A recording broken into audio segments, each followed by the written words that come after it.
Hi everyone, this is DAR Wong and I'm a veteran trader for more than 30 years. From now onwards, on every second and fourth Monday morning, 9 a.m., I shall share with you one very important market opinion. And it could be FX, it could be commodities, it could be futures, ETF that come from any part of the world.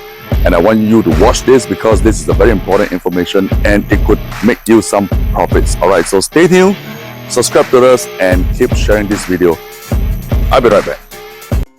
Hi everyone out there and welcome back to the OTOP series, and this is the episode 158 for week 13 November year 2023, and this OTOP is happening on every second and fourth Monday of every month. And of course, this is a DW equity time, and this week as usual we're going to run through a revision on what we did 2 weeks ago, as well as sharing a market tips on this week, which we Well, before we start off, as usual, we're going to do a quick revision on what happened last week.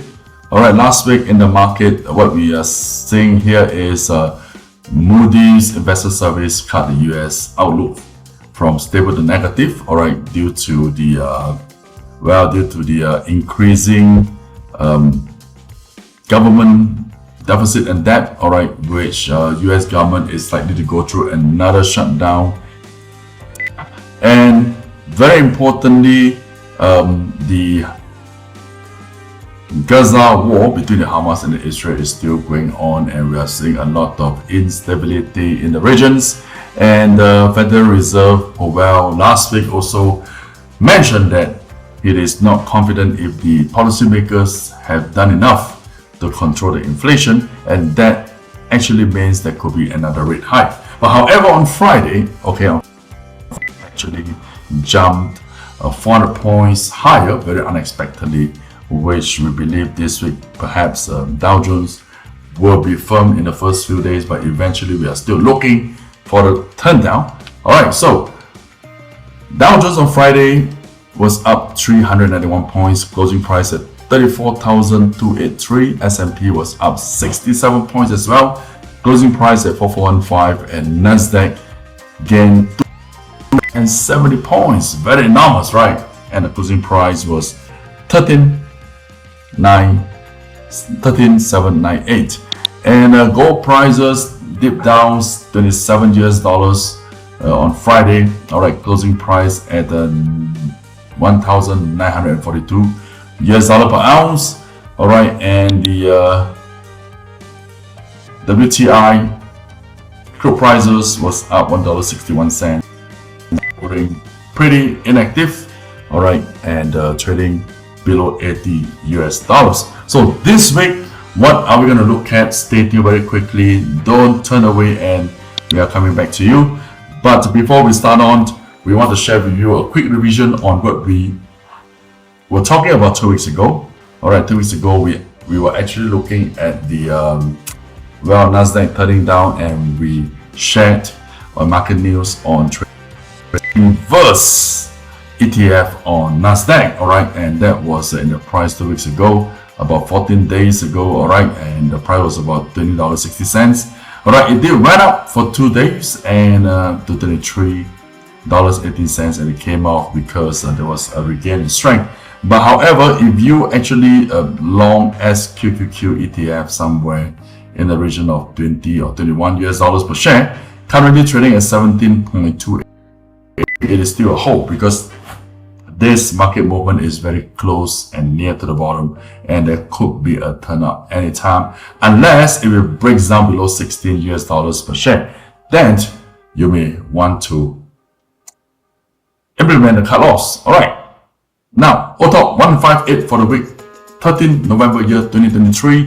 Very quickly, we are coming to this week on what we're going to share with, and we have noticed that, all right, a lot of ETF or the listed company shares that deals with coal mining could be going up. Coal mining, all right. Coal mining, all right, you can do a homework and check on a couple of coal mining company, but we are recommending and talking about this Yuankang Energy. It's trading in Hong Kong and the stock code is 117. Beautiful pattern that you're seeing on the screen here. Alright, the closing price on the daily chart last Friday was Hong Kong dollars 13.69. Alright, and the momentum was approaching zero. Alright, anytime it could be cutting up and flying up this week. And of course, if you want to look at the 4-hour chart on the smaller time scale, well, I think nothing wrong here. It could be going up unless if you start to go long in this region at $13.50. Anywhere if we find the market trades below, well, I'm talking about $12.80, then perhaps you may want to abandon your long view. Alright, on the weekly chart itself, let's take a look. Alright, it is pretty beautiful, and it could be converging a triple line on EMA 4, 20 and 200 on this weekly chart, and perhaps, well, more possible run-up could be happening from the midweek onward, alright, which is going to be either second half of Tuesday session this week or Wednesday onwards. So stay tuned and focus on 0171 Yuan Kang Energy Group that's trading Hong Kong this week. And on the monthly chart, of course, there's a possibility for the market to go back up anywhere to $14.70, 80 cents, or $15. Okay, to cover up on the second. It may be a short-term recovery, or we call technical recovery, but well, anywhere on this top side 16 or even cover to the gap here to 20 is highly possible. And there was a stock split here that happened in July. Alright, July. So this week, OTOP 158 13 November year 2023, DAW World Equity Town, we are sharing on this on 171, and that is the Yuan Kang Energy Group trading Hong Kong. Good luck, and we shall be back again in 2 weeks time. Bye bye.